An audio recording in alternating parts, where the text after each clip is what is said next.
Hello everyone, and a very warm welcome to this PV Tech webinar in association with TE Connectivity. I'm Ben Willis and I'm the Managing Editor of PV Tech. Today we're going to explore a perhaps underestimated element of the PV power plants, the connectors.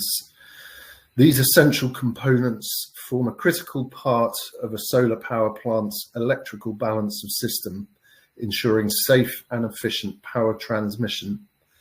The specific focus for today's webinar is insulation piercing connectors, or IPCs. IPCs offer a quick, safe and user-friendly method for cable connections in solar systems and play a vital role in the long-term profitability and longevity of a PV project. TE Connectivity, sponsor of this webinar today, is a market leader in IPCs, and over many years of working alongside utilities, EPCs and OEMs, TE has gained a deep understanding of the electrical demands in utility scale projects and applied this knowledge to its products. Today, TE will draw on some of that expertise to offer some valuable insights into what makes IPCs the right choice for utility scale solar projects and how to select the right IPC product for your plant. I'm delighted to welcome our two guides through today's topic. Austin Drawn is a Senior Product Development Engineer in TE's solar portfolio.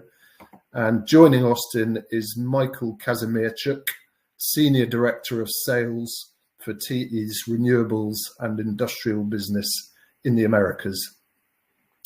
After our speakers have given their presentations, we'll open the floor to questions. We're always keen to see as much audience interaction with our speakers as possible, so please put any questions you have for our speakers in the questions tab at the bottom of your screen, and we'll do our best to get to them. But for now, without further ado, I'd like to hand over to our speakers today. Austin and Michael, the floor is yours. All right. Thank you, Ben. Good morning, good afternoon, good evening. And once again, thank you, Ben and the PV Tech team for hosting our webinar today. It is a pleasure to be here to talk solar EBOS. First and foremost, happy St. Patrick's Day to everyone. And I'm sorry I could not be more festive with my green attire, but marketing would not be thrilled with me if I deviated away from the orange branding. So with that, we will run with Orange Proud, and let's dive into the webinar.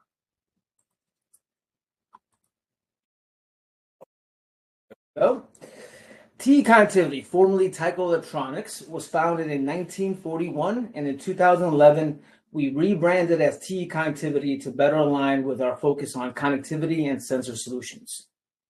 Our mission is to create a safer, sustainable, productive, and connected future by offering solutions to protect wildlife and your assets, advancing in renewable energy, building reliable power grids, and enabling the smart grid of the future.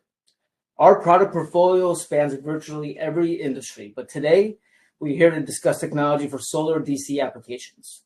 In this webinar, we'll walk through the key aspects of solar-specific IPC technology for DC collection and how it differs from standard IPCs. In upcoming webinars, we'll dive deeper into how it compares to other market solutions like prefabricated trunk bus systems. Ultimately, understanding these differences is essential for solar developers and EPCs who are focused on achieving the lowest levelized cost of energy, not just in terms of initial CapEx, but throughout the entire lifespan of the product.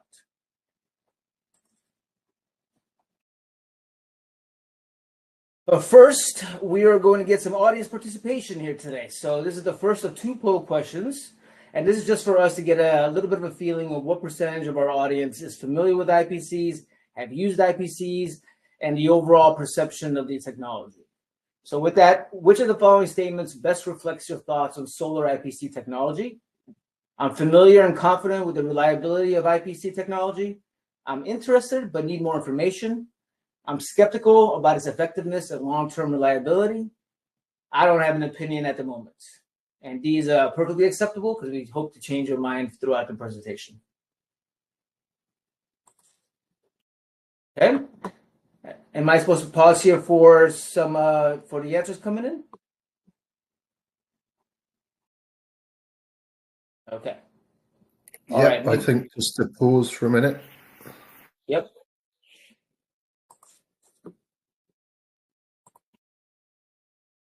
Oh, I even get to vote as well. So great.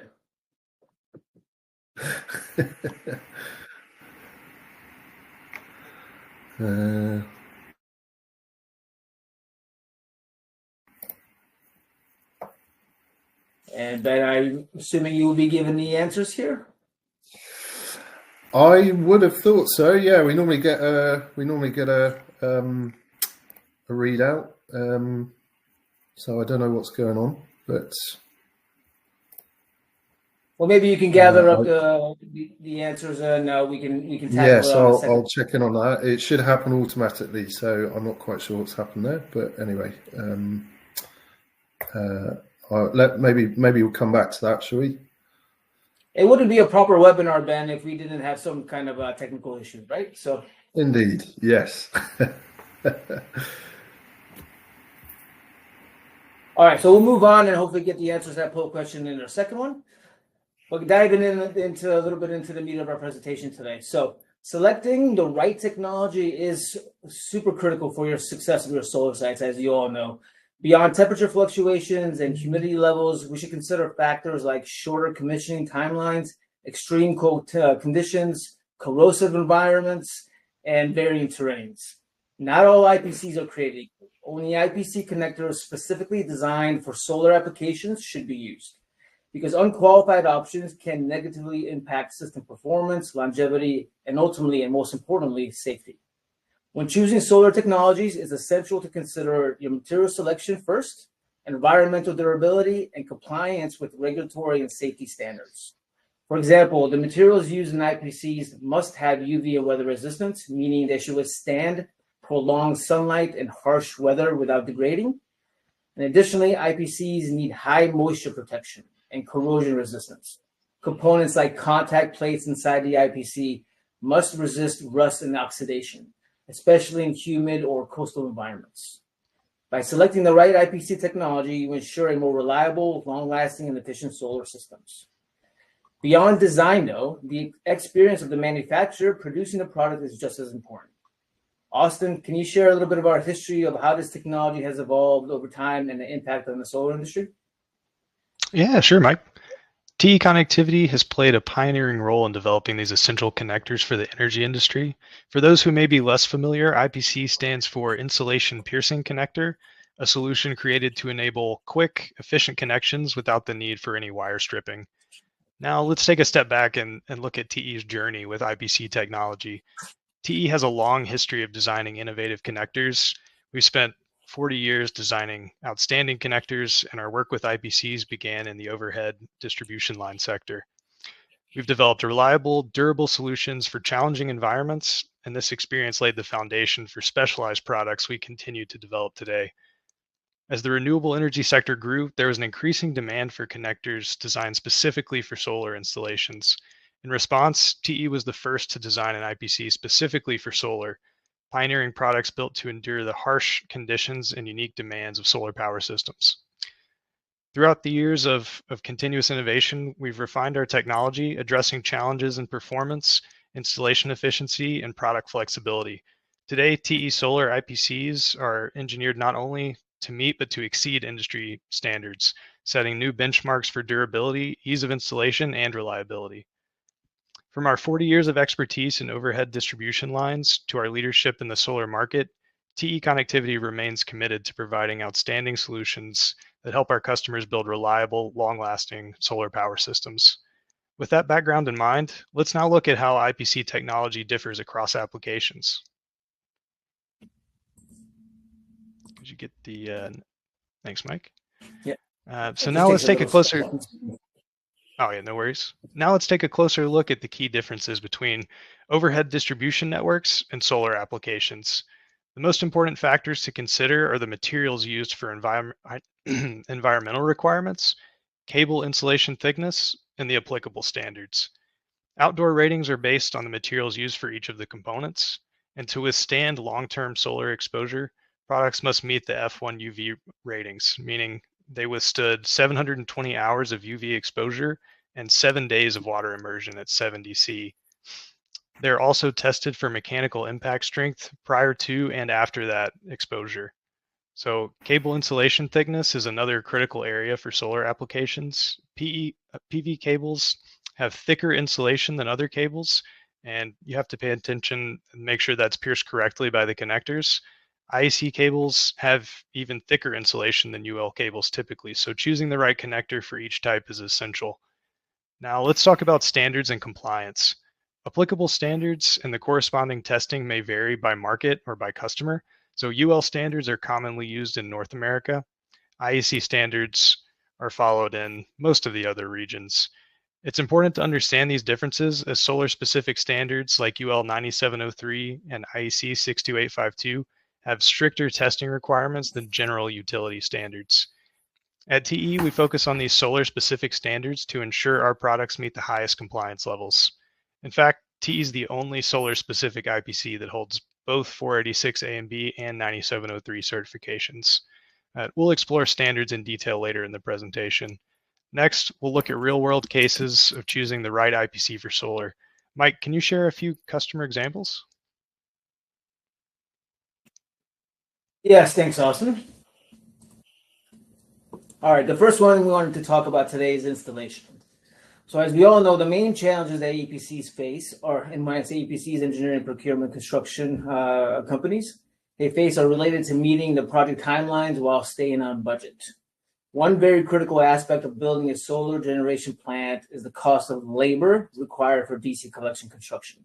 Every EPC wants to allocate their licensed electricians to more complex tasks like MV underground work, inverters, and a substation. To address these challenges, the easier the installation, the better. That's where the TE solar IPCs come in. With the tap wire pre-installed at the factory and no special tools required, the solar IPC becomes a true plug-and-play solution, eliminating the need for skilled labor. Customers have reported that using solar IPCs help reduce labor costs by as much as 40% compared to other solutions. And then when you compare to prefabricated trunk systems, the cost savings are actually very surprisingly significant. No need for coiling up service loops, a huge decrease in the amount of part numbers to manage in the field, and you get the flexibility of where you want to position your low break disconnects in the array. You are now free to do a partial cluster or even a full cluster around your inverter pad without the need for additional splices, additional splice boxes, or worrying about large cable reels. Austin, can you take us a little bit more in detail on the trunk wire installation process that's designed for ease and efficiency? Yeah, of course, Mike. Yeah. There it goes. There we go. Yeah. So product installation is very important, and at TE Connectivity, our goal is making the process easier and more efficient. In solar installations, the speed and ease of installation can significantly impact the overall success of a project. With labor cost often being one of the largest expenses for installations, it's crucial to design products that help minimize installation time and reduce the chance of errors. The faster and more efficiently an installation can be completed, the quicker the solar system starts generating energy, leading to improved project timelines and reduced costs. At TE Connectivity, we've designed our solar IPCs with these challenges in mind. One of the key advantages of our IPCs is the user-friendly design, which simplifies installation. We've worked hard to optimize the connector's design to make it as easy as possible to use in the field. For example, our solar IPCs feature pre-positioned tap cables, meaning approximately 50% of the work is already done, eliminating the need to set up that tap cable connection in the field. This reduces the number of steps and the time required for the installation. We've also built in flexibility to the design so you can easily accommodate last-minute changes in the field without delaying your project. An important feature since solar project designs often evolve or encounter some unforeseen challenges. In terms of installation, the process is incredibly straightforward and requires minimal tools. So the video that Mike showed is a good demonstration of that, but it shows the steps. All you need to do is align the trunk cable, torque the shear nut, and then afterwards you secure the cover. So these steps are designed for efficiency and ease, making the process quicker and reducing the chance of any errors on site. In fact, some customers report that one installer can handle up to 200 IPCs, accelerating project completion and lowering cost. Now, let's shift our focus to product performance in solar. Mike, can you walk us through an example of what to keep in mind for performance success? Yeah, sure thing. So, as we know, extreme conditions and temperature variations can be a real challenge on your sites. You want to ensure that whatever solution you choose for interconnecting your solar project is built to last, delivering reliable performance throughout the project's 35-year lifespan. So to achieve this, keep in mind the following. Select components that have been rigorously tested to withstand extreme conditions like heat, frost, and humidity, and then verify compliance with UL and IEC standards, ensuring that components are specifically designed for these types of solar applications. And then we did touch on this already, but Austin, can you take us a little bit more of a deeper dive into the standards in solars that every connection should adhere to? Yeah, absolutely. Mm-hmm. Yeah, so now let's focus on the critical aspects of performance in solar applications and how testing and standards can ensure long-term reliability. So in solar installations, component performance is essential because products need to withstand years of harsh environmental conditions, including extreme temperatures, UV radiation, and mechanical stress. Ensuring that components will perform reliably for 35 plus years is key to the success of any system. So to achieve this level of durability, rigorous standards and testing are essential. We rely on global standards like UL 9703, 486A and B, IEC 60068, and IEC 62852 to evaluate the long-term resilience of solar components. The UL standards focus primarily on testing a product's safety under stress, while IEC standards are more performance-oriented, evaluating environmental stress and durability. So TE goes a step further by also adhering to EN 50483, which includes over 2,500 hours of electrical, climatic, and corrosion testing, ensuring superior performance for solar environments. And if 2,500 hours wasn't enough, TE actually doubles the duration of electrical testing required by the EN standard, providing even more assurance of the electrical integrity of the connection. In addition, IP68 is a water ingress rating in which a product must withstand 1 meter of submersion for at least an hour. At TE, we actually test our IPCs to that depth for 24 hours submerged. And the importance of these tests is clear. They simulate the real-world conditions solar components face, ensuring the products maintain reliable performance over the course of their lifetime, even in those extreme environments. At TE Connectivity, we take our commitment to performance a step further. In total, we conduct a minimum of 8,264 hours of testing across these standards. 3,300 of those hours are electrical testing, and the remainder, 4,694 hours, are environmental testing. This extensive testing ensures that our products can withstand the most demanding conditions and continue to perform reliably for the long haul.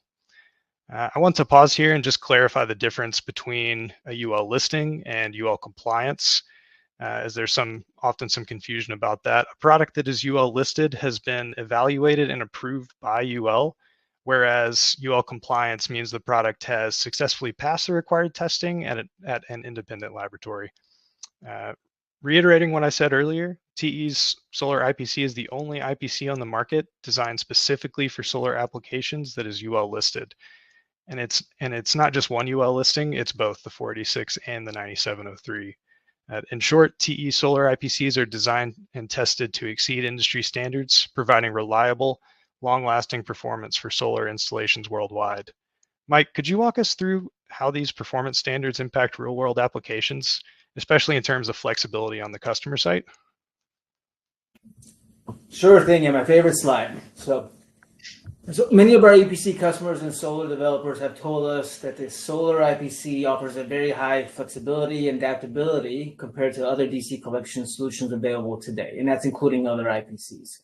It strikes the right balance between flexibility to adapt in the field with the advantages of the factory pre-assembled components to minimize errors during installation.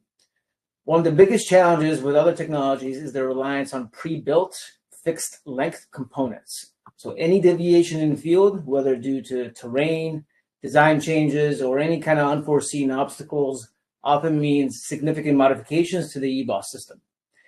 This can result in product alterations, returns, and even new production runs, leading to what? Delays to your site and disruptions to your construction timeline. The layout you see on the slide is from a real project in North America. In this case, the EPC had to navigate an unexpected challenge. This is a 12 megawatt section of the project was located on sacred burial grounds. From the beginning of the project, we worked with them through all of the different steps, and we managed to protect this area. Number one, our initial takeoff was based on the original plan set, resulting in these nice preliminary block diagram you see on the left with 3 horizontal rectangles. That's the ideal situation for your sites. And as I mentioned, design changes came through from the engineer of record, your EOR, requiring modifications to the layout. You see this in the issue for construction block in the middle.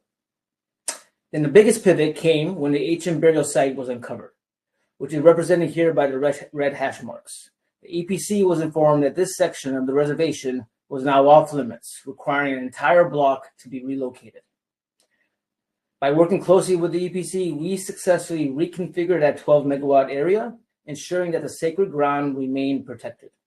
Because the raw trunk bus wire is pulled during construction, it easily adapted to this new array layout, even though it changed dramatically. A pre-made or prefabricated system would have struggled to map properly to this new shape, causing most likely significant delays. So thanks to the customizable trunk solution and the IPC technology, the project stayed on schedule and within budget without any kind of costly delays. All right. All right, poll question 2. So Ben, have we been able to figure out the answers to our poll question 1? Yes. So the first poll, it was 38% interested but need more info, 31% familiar and confident, 23% I don't have an answer, 8% skeptical. So there you go. That's actually a very good disbursement between the answers. So I want to talk to the 8% that are still skeptical, but we'll save that for another day. Okay, so our poll question number 2. How do you feel about solar IPC technology now? After going through a few slides, I know it's a short amount of time, but we would just like your quick reaction to some of the things that we presented today. Number 1, I'm confident that it plays a key role and I plan to use it. I like it, but I need more information. I don't know yet, not convinced. And Ben, maybe we want to wait a second until the end of the presentation for Q&A, and we'll show the results on this one. Is that okay? Sorry, at the end of the Q&A, did you say? Yeah, beginning or end of Q&A is fine. Yeah. Yeah. If you yes, sure. If you look at the poll thing at the bottom of your screen, Mike, you should be able to see the results coming in there. Okay.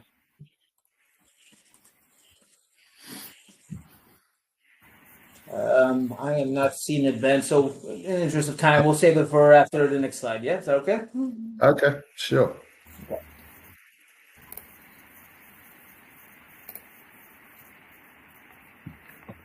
All right. And just a couple more slides here to finish off our webinar.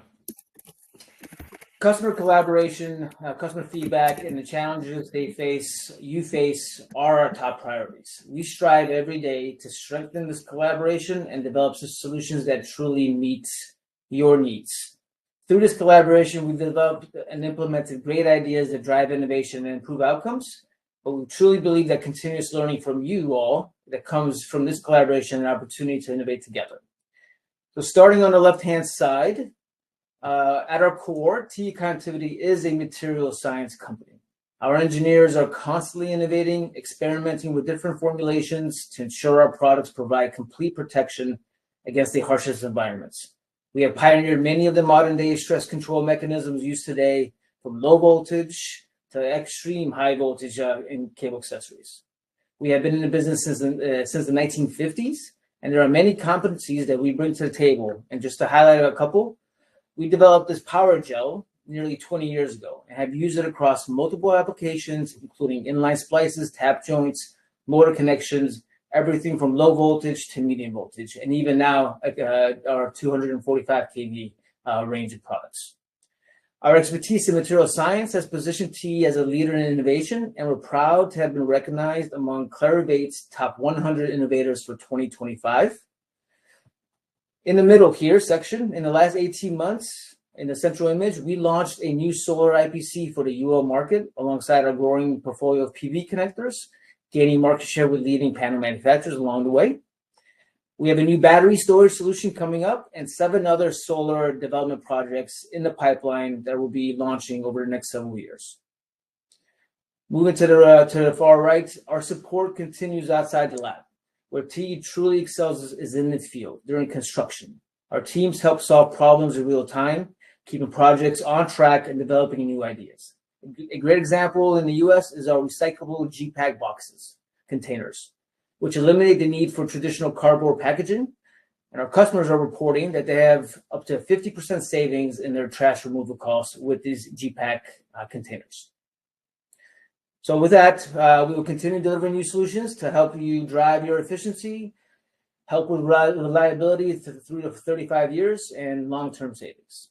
So thank you all, and back to you, Ben, for a question for Q&A. Thank you. So the poll, second poll results, 45% I'm confident that it plays a key role and plan to use it. 40% I like it but need more information. 15% I don't know yet, not convinced. So I'm not sure you quite won anyone over yet, Mike, but you've got a few more minutes to work your magic. So I don't know if you have any comments on those poll results. No comments. I would love to get to the Q&A so we can actually see any questions that they may have. So let's get into the Q&A. Okay, great. So on the question of installation, could you talk a bit about the specific skills that are needed to install your technology on a project? Yeah, sure, and I'll start, and then maybe you can finish off here. We touched on this lightly in the webinar, but in terms of how we designed this latest iteration of the IPC technology was built specifically for the rigors of solar, and not just from a design perspective that we talked about the standards, but also most importantly from an installation. I mean, when you're getting up to 500 megawatts, 800 megawatts, and now we have a project that we're working on that's over 1.5 gigawatts on a single project. When you're installing 30,000, 40,000 IPCs across a site, installation is going to be your biggest hurdle that you have to overcome. So we made sure that we combined the ease of installation from a prefabricated system along with the flexibility and adaptability of an IPC solution for real-time configurability. Which means is we install the tap cable at our factory, and then we allow you as an installer for the flexibility to install on your trunk wire. So basically, we eliminated any craft sensitivity in the field with this latest iteration of our IPC. Austin, anything to add? No, I think you nailed it there. I mean, other than just to reemphasize that we spent a lot of time making sure it was incredibly easy for people to install. And I guess also to mention, we provide clear step-by-step instructions, and that really helps as well with the hassle-free installation. Thank you very much. Good answers there. On the maintenance question, yeah, I mean, PV projects have to last a certain number of years. What maintenance is required on your products over a period of time? Yeah, Mike, do you want me to take this one? You take this one. Yep. All right. Yeah, I guess it's an easy answer. There really is no maintenance that you need to do. No maintenance required. So, it's a sealed insulation piercing design. So that prevents any possibility of oxidation over time. The connection's watertight, and all the materials are UV stable. So it's really built to last, and no maintenance is required. Bomb-proof, right? Well, can't argue with that. Testing. So after installation, is there a recommended testing protocol to ensure installation is correct? Go for it.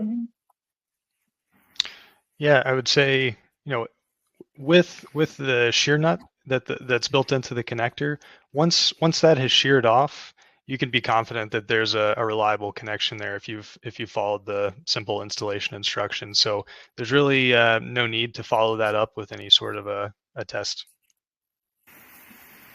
Okay. Yeah, you talked in one of your slides about the various sort of extensive testing which you subject your IPCs to. Question coming in here about is there any accelerated testing regarding 25 to 30 years of outdoor UV exposure? The questioner said, we've seen PV components in desert areas losing color, becoming brittle and so on in just 24 months. So I guess there's probably a wider question there about, harsh conditions. I mean, I certainly write about this regularly about, PV projects being subjected to sort of increasingly harsh conditions, either as a result of where they're being installed. I mean, in the case of this question, in desert areas, but also, the cold and all of that kind of stuff, but also, the effects of climate change and so forth increasing. So anything more to add on the testing, and particularly in this the case of this question, the question of UV exposure? Yeah, I guess related to UV exposure, the test that I would highlight, I guess starting with the UL standards, the construction requirements within those standards, they point back to UL 746C, and that's where the requirement's coming from to have the F1 UV resistance, and that's the testing duration and exposure that we talked about before. So over the course of that exposure to extreme UV and water immersion, the materials can't lose their mechanical properties. So there's that, and then as well the EN testing, the climatic test that we put those through is quite a severe test. So it can subject the parts to, at the same time, it could be UV, humidity, high heat, cycling for 1,000 hours. So it's quite a severe test to simulate that accelerated aging. Great stuff. Thanks.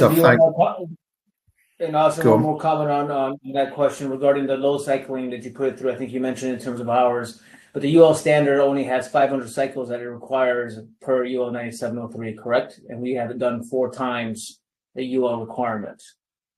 Yeah, that's correct. Good point. Great. Okay, thanks. Time for just a couple more. Topical one here. Sorry, let me just find it. Is 2000 volts a topic for you?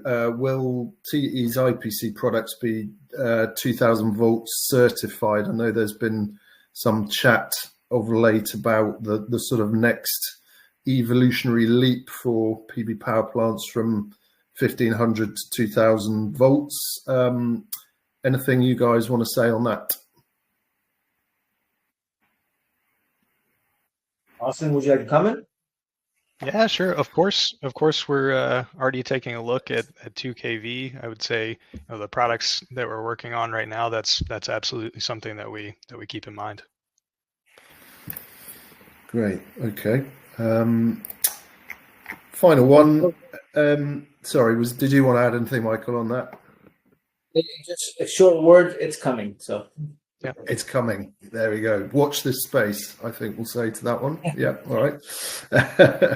And based on your experience of deploying your technologies, what are some of the sort of main issues you've faced so far, and how have you kind of overcome those with the products that you offer?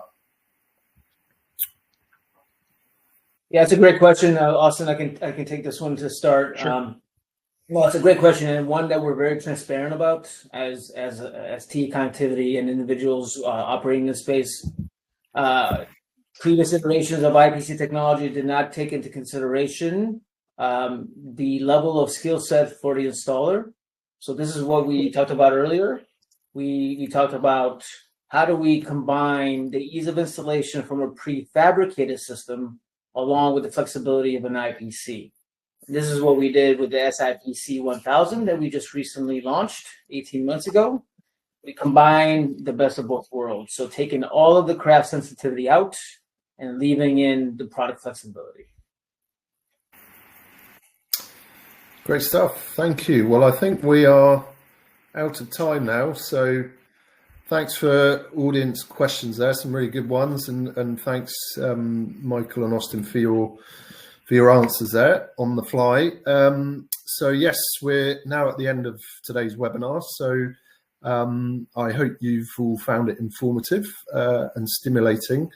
Recordings of the presentations and the slides you've seen will be emailed out in the next few days to anyone who's signed up for this webinar. We'll also be putting the recording of the webinar in full on PV Tech's on-demand section very soon, so keep an eye out for that. So yeah, all that remains is for me to offer a huge thanks to TE Connectivity for sponsoring this webinar and to our presenters today. Austin, I know you were drafted in at the last minute, so thank you for that and well done. Their contact details were on the slides, so I hope you noted those, but they'll be on the slides that get sent out afterwards. So keep an eye out if you want to keep the conversation going on after the webinar. So that's it. That's it for today. Thank you to everyone who's tuned in today. Thanks again to our speakers and to TE Connectivity. Goodbye from me and all of the team at PV Tech. Thank you and have a good day.